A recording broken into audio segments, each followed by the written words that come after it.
Muy buenas tardes con todos. Les damos la bienvenida a nuestro seminario Principales gastos deducibles del impuesto a la renta. Hoy nos acompaña la doctora Pamela Torres, magíster en tributación por la Universidad Mayor de San Marcos y contadora pública por la Universidad Nacional Federico Villarreal. Actualmente está cursando la carrera de Derecho en la Universidad Peruana de Ciencias Aplicadas. Ha realizado especialización y tributación empresarial en la Escuela de Negocios de Quantus. Es expositora a nivel nacional y coautora de diferentes libros tributarios. Adelante, doctora Pamela. Sí. Gracias, Mari. ¿Cómo están? Un gusto estar con ustedes, estimados colegas. Vamos a dar inicio al seminario tributario Principales gastos deducibles del impuesto a la renta. Ya. Para comenzar y poder determinar el impuesto a la renta como tal, tenemos que saber cuál es nuestro punto de partida. Nuestro punto de partida, antes de poder determinar el impuesto a la renta, es el resultado contable.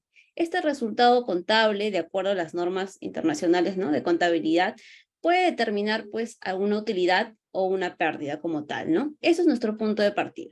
Una vez que cierren, por ejemplo, los estados financieros, determinan los estados contables, ahí comienza. Y luego de ahí, ¿qué es lo que tengo que hacer? ¿Qué es lo que tenemos que hacer es la conciliación tributaria? ¿Y en qué consiste esa conciliación tributaria? Consiste en analizar, por ejemplo, ya sea mis gastos que he determinado dentro de mi resultado contable, si va a ser deducible, si cumple con los requisitos mínimos que dice la ley del impuesto a la renta, ¿no? Si tiene todos los sustentos necesarios de acuerdo a lo que nos indica la norma, ¿no? Para que pueda ser válido, ¿no? Todas esas aristas lo vamos a ver en la conciliación tributaria. Y de acuerdo a ello diremos, si es deducible, se va a quedar tal cual en el resultado contable. Pero si dentro de ese gasto que hemos determinado, el resultado contable, observamos y decimos, no, no es deducible porque no cumple el requisito o porque excedió el límite permitido por la norma, entonces, ¿qué vamos a hacer ese gasto que inicialmente estaba descontando, ¿no? Disminuyendo nuestros ingresos? ¿Qué va a hacer? Lo vamos a tener que adicionar, ¿ya? Y eso lo vamos a adicionar en nuestra casilla 103, cuando presentemos nuestra EJ anual en el formulario 710, ¿ok? Y de la misma forma también las deducciones. Por ejemplo, si tenemos ahí algunos ingresos, por ejemplo el drawback, ¿no? Que no es un ingreso grabado, entonces si bien es cierto, suma, ¿no?, nuestro resultado contable, sin embargo, al no ser un ingreso grabado para efectos tributarios, ¿qué tenemos que hacer? Deducirlo. Y eso lo vamos a consignar en nuestra casilla 105. ¿Ok? Una vez que hagamos la conciliación tributaria, ¿no?, recién vamos a determinar un resultado tributario. ¿Ok? Ahora, ¿qué va a pasar si nuestro resultado tributario, pues si es una utilidad, ¿no? En base a ese resultado tributario, pagaremos nuestro impuesto a la renta. Pero ¿qué pasa si es una pérdida? Si es una pérdida tributaria. Si es una pérdida tributaria, ¿qué nos dice el artículo 50 de la Ley del Impuesto a la Renta? En ese momento que determinamos una pérdida tributaria, tenemos que escoger qué sistema vamos a aplicar, ya sea un sistema A o un sistema B, ¿no? En el sistema A consiste pues en que esta pérdida tributaria lo voy a poder utilizar, ¿no?, al 100% durante los 4 años siguientes, ¿no? Pero ¿qué pasa si es que para yo también escoger este sistema, chicos, hay que tener en cuenta que tenemos que evaluar cómo va a estar nuestros resultados en los siguientes años? Porque, como les decía, el sistema A es utilizar esta pérdida tributaria al 100%, ¿no?, durante los 4 años siguientes, pero si yo he calculado mal, por ejemplo, he estimado que voy a seguir teniendo o voy a tener utilidad y al final tengo pérdida y no termino de compensar en esos 4 años, ¿qué va a pasar? Lo voy a perder, lamentablemente. ¿Ok? Mientras que el sistema B no lo pierdes, pero ahí solamente te permite utilizar un 50% nada más de la renta neta. ¿Ok? Hasta que lo terminas, lo agotas. En eso se diferencia. Entonces es importante ahí, como una recomendación, antes de elegir el sistema, tenemos que evaluar y, ¿no?, y más o menos decir, oye, ¿qué estos años siguientes, qué resultado voy a obtener? Si es utilidad o pérdida. De acuerdo a eso se elegirá el sistema. Ahora, para que nosotros, como les decía, en la conciliación tributaria, pues determinemos si el gasto es deducible o no es deducible, tenemos que tener en cuenta ciertos principios fundamentales que nos indica la norma, ¿no?, la ley del impuesto a la renta. En este caso, el principio de causalidad. Este principio de causalidad es un principio base. ¿En qué consiste? Consiste en que tu gasto, por ejemplo, los gastos tienen que estar relacionados, vinculados con la generación de nuestra renta, ¿no?, con nuestro giro principal, con nuestro mantenimiento de la fuente. Y para eso hay ciertos criterios, como la normalidad, proporcionalidad, razonabilidad y generalidad.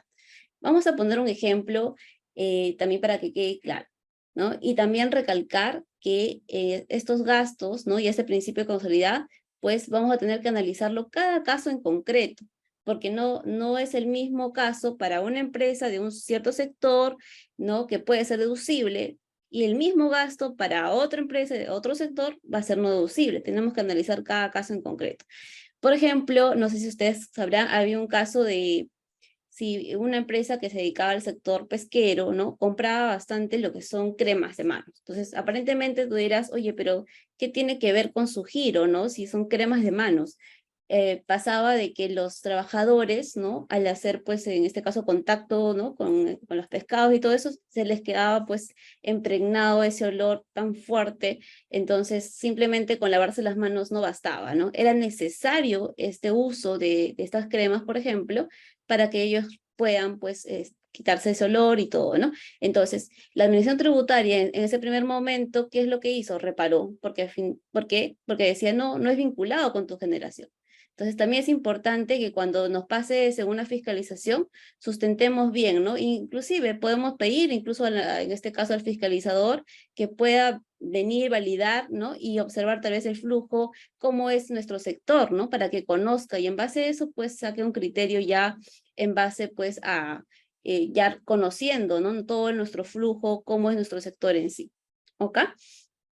Ahora, ¿qué más nos dice la norma? Y, por ejemplo, acá hay un pronunciamiento del Tribunal Fiscal que lo ha dejado claro y es respecto, si nosotros obtenemos préstamos, ¿no? Y todo préstamo, chicos, debería, pues, obtener un interés, ¿no? O sea, deberíamos pagar un interés. Ahora, si esos préstamos que obtenemos sirve para financiar lo que son la distribución de utilidades, ¿no? En este caso, entonces lo que dice la Administración Tributaria es que esos gastos no van a cumplir el principio de causalidad. Entonces, y por ende, esos intereses, ¿no? Que nos genera ese gasto no va a ser deducible. ¿Ok? Ahí le estoy dejando la RTF para que también lo puedan revisar con mayor detenimiento. Otro principio base es el principio de fehaciencia. Incluso acá puedo decir que la mayoría, por no decir todos, la gran parte de las fiscalizaciones y los reparos de estas son básicamente porque no se cumple la fehaciencia. Y acá quiero dejar en claro, por más que nosotros cumplamos, en este caso, el principio anterior que hemos hablado, ¿no? Que es la causalidad, puedes tener causalidad, pero si te falta la fehaciencia, se cae. ¿Y qué es fehaciencia? En términos sencillos, fehaciencia tenemos que demostrar que esa operación existió, que esa operación es real. Eso es fehaciencia, en términos sencillos. ¿Ok? Tenemos que demostrar. ¿Y cómo vamos a demostrar, Pamela? ¿Qué puedo hacer? No basta tener la factura, ni siquiera el contrato. El contrato en sí, pues, es importante y es básico que lo tengamos, sí. Incluso la bancarización es básico también y sirve como un medio probatorio totalmente. Sin embargo, necesitamos aún más. Por ejemplo, y esto me ha pasado también en unas fiscalizaciones que he realizado, ¿no? Nosotros teníamos contratos, teníamos la bancarización y la factura. Y bueno, anteriormente, claro, con eso a veces bastaba, pero ahora no, ahora se ha vuelto también la zona más exhaustiva en su revisión, incluso tu contrato puede ser que diga que se va a entregar informes, se va a entregar, por ejemplo, avances, ¿no? Entonces, si en tu contrato mismo te dice que que vas a recibir informes, que vas a recibir, no sé, pues cotizaciones, que vas a recibir actas, entre otros, eso mismo te va a pedir la administración tributaria en una fiscalización. Va a voltear y te va a decir, señor contribuyente, en su contrato, en la cláusula tal, indica que se va a entregar todos estos documentos adicionales. Entonces, te va a exigir que se entregue. Entonces, es importante, chicos, que al momento de nosotros de tener pues una fiscalización y todo, podamos revisar primero lo que vamos a entregar, ¿no? En este caso, el contrato, revisemos bien. ¿Ok? Ahora, ¿qué más? Por ejemplo, si yo estoy comprando bienes, es muy importante en este caso la guía de remisión. Ahora, la guía de remisión, también otro tips importante, es verificar los puntos. Porque a veces suena cruzado. Oye, me dice, este punto donde se va a entregar el producto no es tu establecimiento que está declarado en tu ficha RUC, ¿no? Puede pasar. Entonces, Todas esas cosas, esos detalles, se recomienda que lo tengan en cuenta, ¿ok? ¿Qué otras cosas? Por ejemplo, si vamos ante un servicio de capacitaciones, un servicio, ¿qué sería importante sustentar? Por ejemplo, las presentaciones, el sílabus, ¿no? La asistencia, ¿no? Importante ahí.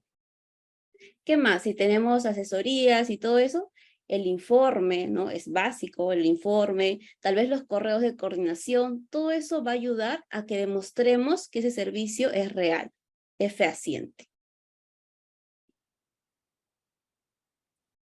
Otro punto importante es el devengado tributario. Comentarles, chicos, que hasta el 2018, nosotros en nuestra norma tributaria, pues no teníamos un devengado tributario como tal. Si bien es cierto, en el artículo 57 teníamos ahí, pero no lo definía. Entonces, ¿qué teníamos que hacer? Teníamos que recurrir a otras normas, como el contable, ¿no? En este caso, o en este caso también el jurídico, ¿no? Teníamos ahí, no había uniformidad, ¿no? Hasta el 2018. ¿No? Y básicamente, pues en ese entonces nos indicaba la norma, nos decía transferencia de riesgos y beneficios, ¿no?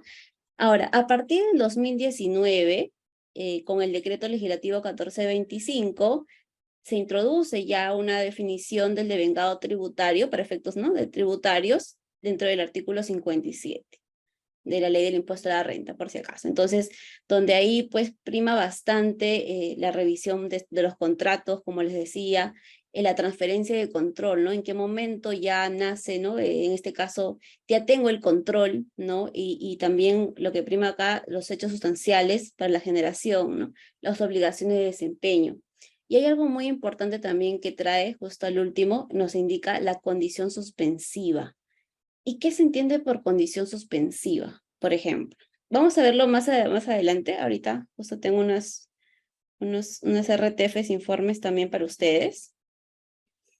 Por ejemplo, acá tengo un informe 32-2020 SUNAT, donde nos habla de la participación adicional de los trabajadores, ¿no? Y ahí vamos a ver el caso de la condición suspensiva, donde nos indica, tratándose de la participación adicional de los trabajadores, ¿no? De las utilidades de las empresas establecido, en este caso por el empleador o por un determinado ejercicio, se considerará devengado el gasto por tal concepto en el ejercicio al que corresponden las utilidades, dice. En el supuesto que para que el pago de dicha participación se establezca como requisito que el trabajador cuente con el vínculo laboral vigente hasta el mes que determine el ejercicio siguiente, que corresponde a la utilidad, ¿no? Tal requisito constituye la condición suspensiva.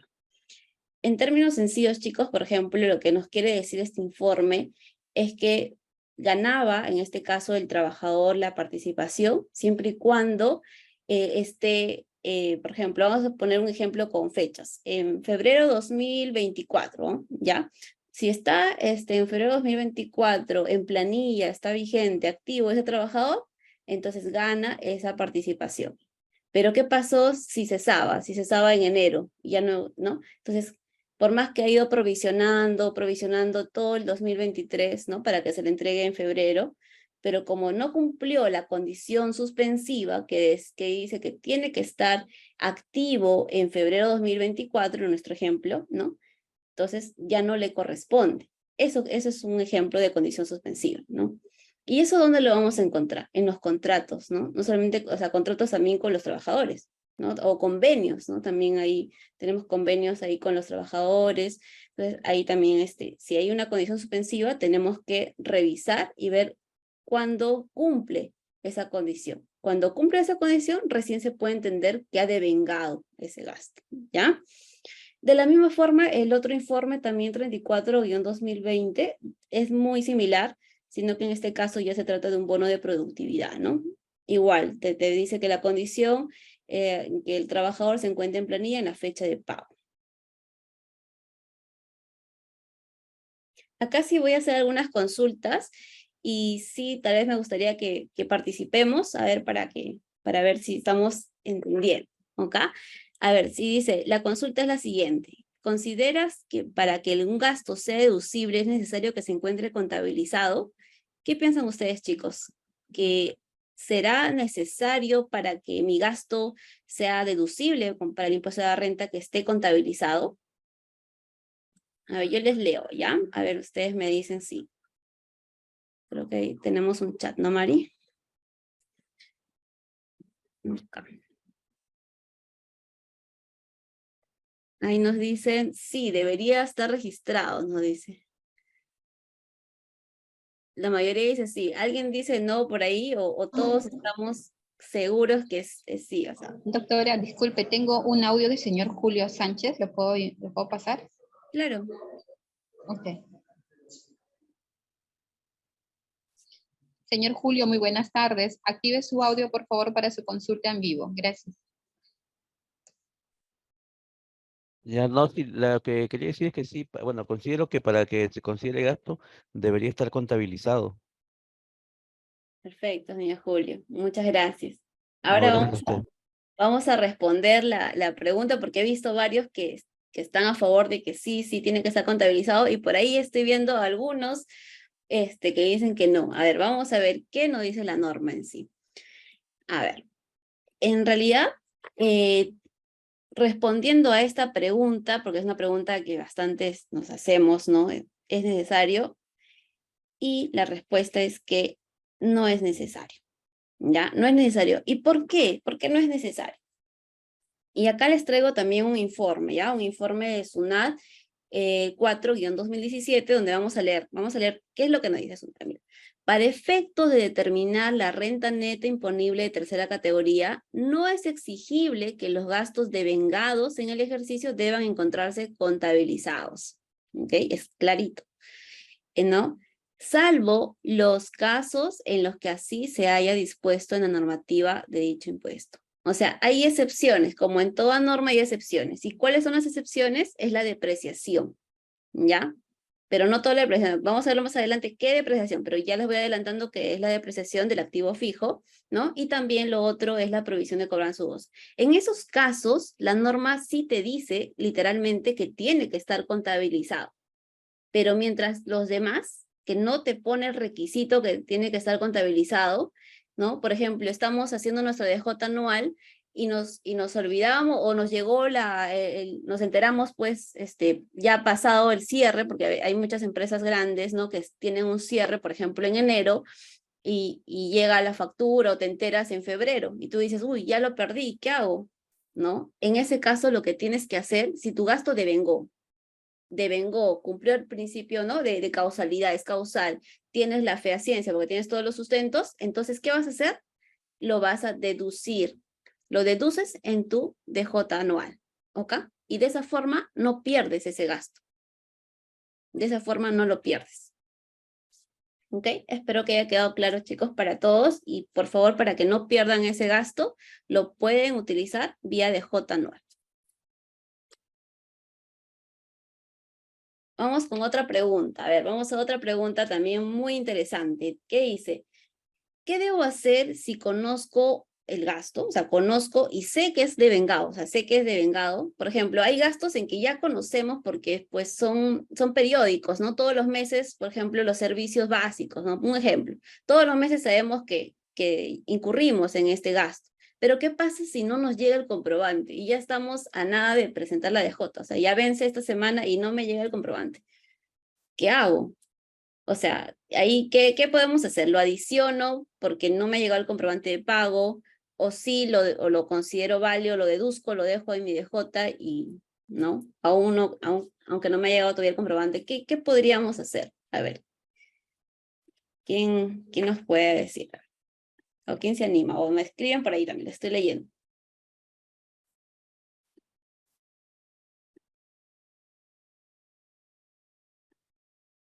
A ver, chicos, anímense, a ver. ¿Tendría que adicionarlo o lo dejaría como tal en mi DJ?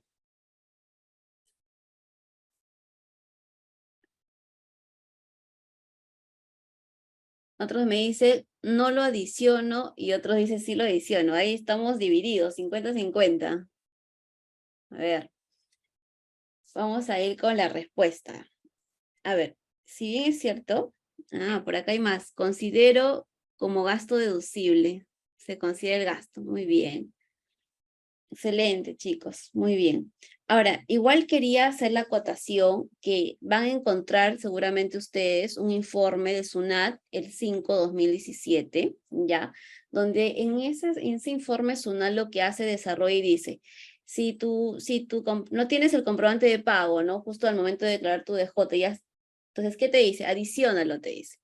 Y cuando te llega el comprobante, rectifica. Eso es lo que dice el informe, ¿ya? Pero bueno, en realidad, pues, creo que muchos tributaristas, y me incluyo, no concordamos con esa opinión, ¿no? ¿Por qué? Porque en la ley del impuesto a la renta, en ninguna parte te pone requisito para que el gasto sea deducible, que tengas el comprobante sí o sí hasta la DJ, ¿no? Sino que te dice que, claro, que tienes que tener la fehaciencia, que dentro de ellos está el comprobante, si bien es cierto, pero lo más importante es que el servicio o el gasto, en este caso, haya devengado, o sea, haya ocurrido, ¿ok? Entonces, y salió una casación después del informe de 2017 de SUNAT, salió una casación, la 2391-2015, donde concuerda con este criterio que tenemos la mayoría de los tributaristas, pues en que no deberíamos adicionar, ¿no? Si es que pero también ojo, que tenemos que tener en cuenta que esa operación sí nos va a llegar el comprobante, ¿ya? Porque si ya desde sí sabemos que no nos va a llegar, pues ahí no tendríamos pues sustentos, ¿no? Para acreditar la fehaciencia también. Entonces, ahí sí lo adicionarías. Pero si tú sabes que es un gasto devengado y es un gasto pues que lo conoces y sabes que te va a llegar el comprobante de pago, pues la recomendación es no lo adiciones, ¿no? Porque es un gasto devengado, ¿ok? Igual ahí lo estoy dejando el informe y la casación también, si ustedes desean revisarlo a más detalle. Otra pregunta, a ver chicos, otra pregunta que también me parece interesante son los gastos de auditoría, ¿no? Por servicios de auditoría. ¿Cuándo devengan estos gastos de auditoría? ¿Cuándo devengarán? ¿Con la provisión del gasto o cuando se emite recién el informe del auditor? ¿Cuándo creen que devenga este tipo de gasto? Ahí Joana nos dice como el informe, Jimena también.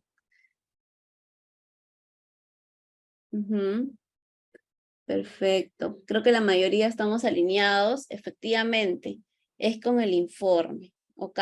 ¿Y por qué es con el informe? Todo tiene un porqué, todo tiene un detalle, ¿no? Por detrás de.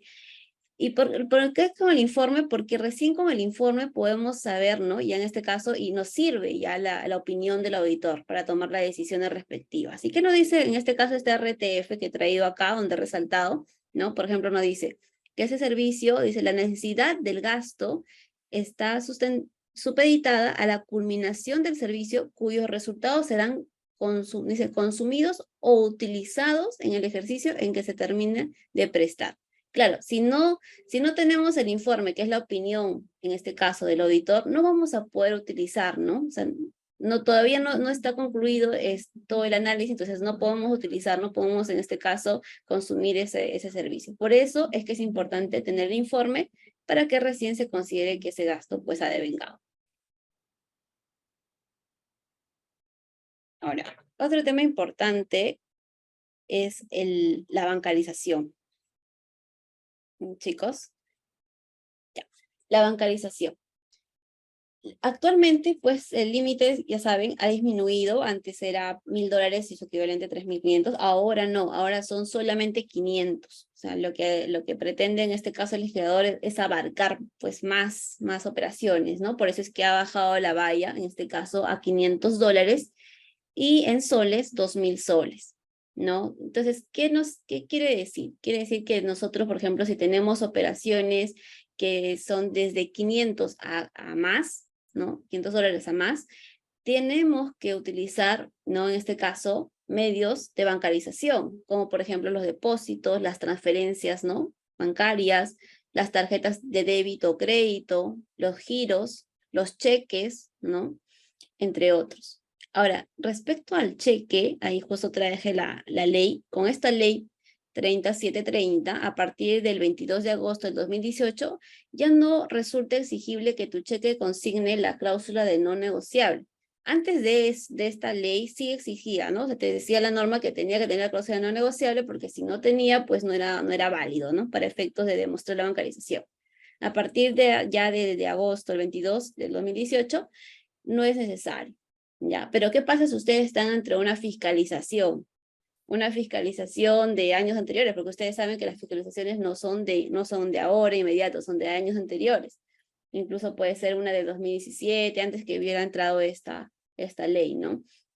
Y justo traigo acá una casación que me pareció muy interesante, la 2397-2019, que nos dice que en este caso lo que pasaba era que el recurrente, o sea, el contribuyente, no tenía el cheque con la cláusula no negociable, pero lo que sí ha demostrado y ha podido sustentar es que ese cheque ha sido cobrado, en este caso su proveedor, ¿no? La persona por la cual fue emitida, o sea, su proveedor. Entonces, lo sustancial se ha podido evidenciar. Entonces, ahí el resultado obtenido es que dio a favor del contribuyente, ¿no? O sea, ok, te voy a aceptar lo voy a tomar como bancarizado, así no tenga la cláusula no negociable. ¿Por qué? Porque el que ha cobrado ha sido, pues, efectivamente el proveedor a la que fue designado, ¿no? Eso estamos hablando, pues, de operaciones antes de que entre en vigencia esta ley, ¿no? Porque a partir de 2018 ya no es necesario, ¿ok? Ahora, ¿qué pasa si no hemos bancarizado? ¿Qué pasa si no bancarizamos? Y yo tengo un caso, por ejemplo, más que nada esto pasa entre vinculadas, ya pasa de que una empresa vinculada peruana tiene su vinculada en otro país y por temas de liquidez, muchas veces la vinculada del otro país paga directamente a sus proveedores, ¿no? Entonces, ahí también hay un riesgo de bancarización. O sea, si los montos son de 500 a menos, ok, todavía, ¿no? Pero si estamos hablando de 500 a más dólares, ¿no? O 2.000 soles a más, que lo esté pagando tu vinculada directamente a tu proveedor, pues ahí no está habiendo bancarización y va a ser observado. ¿Y cuáles son esos efectos tributarios si es que no cumple la bancarización? Para lo que es renta, va a ser que ese gasto que sustenta, ¿no? Que no está bancarizado, no va a ser permitido como un gasto válido, como un gasto deducible para efectos de impuesto a la renta. Entonces, ¿qué quiere decir? Quiere decir que lo vas a tener que adicionar. Y otro caso también para el IGB, no puedes tomarte ese crédito fiscal, o sea, pierdes ese crédito fiscal. O sea, si se dan cuenta, es un gran impacto tributario el no bancarizar, ¿no? Entonces, ténganlo en cuenta, por favor, para evitar estas contingencias.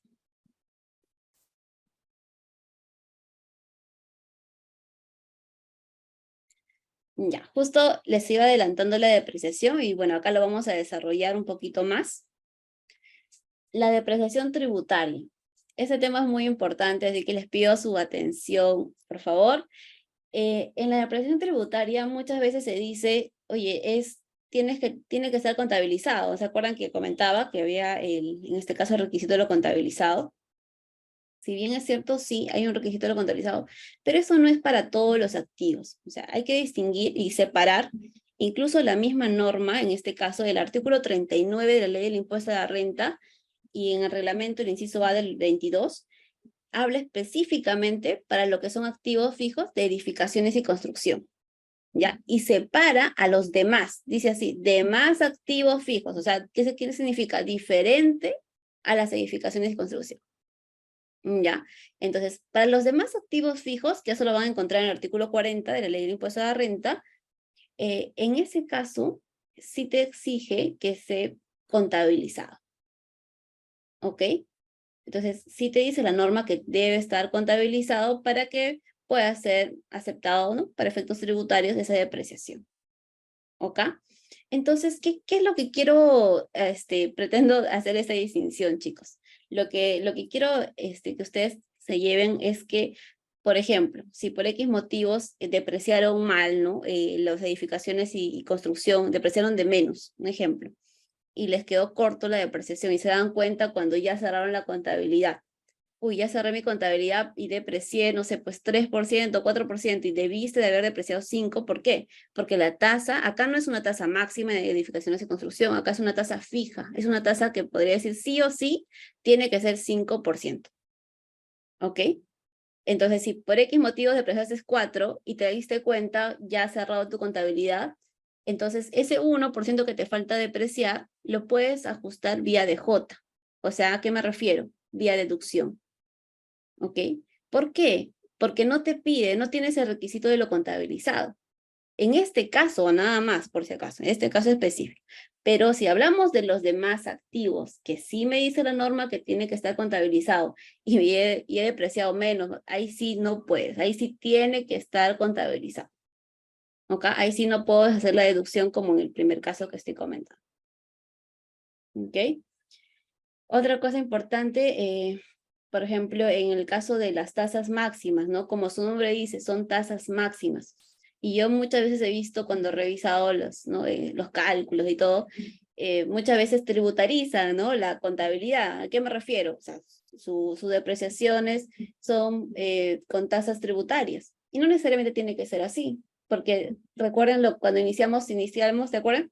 Era el resultado contable. Y el resultado contable es en base a las normas contables, ¿no? Y las normas contables, pues, no necesariamente tiene que ser igual en este caso en la vida útil del activo, de acuerdo a los especialistas que vayan a tasar, ¿no? Los activos, oye, puede decir, no, en este caso, vamos a suponer, los vehículos deberían tener una tasa, supongamos, del 10%, ya, un ejemplo. Y tú dices, oye, pero no, los vehículos acá, según mi tabla de máximo, debería ser 25, un ejemplo, 20, ¿no? 20%. Vehículos, acá está, 20%. Entonces, ustedes no van a poner 20%, ¿no? Si financieramente es 10%, entonces tributariamente, ¿cuánto va a ser? Tributariamente va a ser 10%. ¿Por qué? Si mi tablita dice 20, ¿por qué va a ser 10? ¿Por qué? Porque es el límite que está contabilizado. Hasta el 10% está contabilizado y la norma te dice, ok, tienes tasas máximas, o sea, puede ser menos y puede ser máximo 20, en el caso de los vehículos, por ejemplo. No te puedes pasar de 20, pero ten en cuenta que tienes otro requisito, que tiene que estar contabilizado. Si tú tienes contabilizado solamente hasta el 10%, no te puedes tomar el 20%. ¿Ok? ¿Qué pasa al revés? Si tú tienes contabilizado un 25%, y la norma tributaria te dice máximo 20. Ahí sí te puedes tomar el 20, porque tienes contabilizado un 25, que es más. ¿Ok? Entonces, esas diferencias ténganlo en cuenta, por favor, al momento de que hagan su análisis para su impuesto a la renta.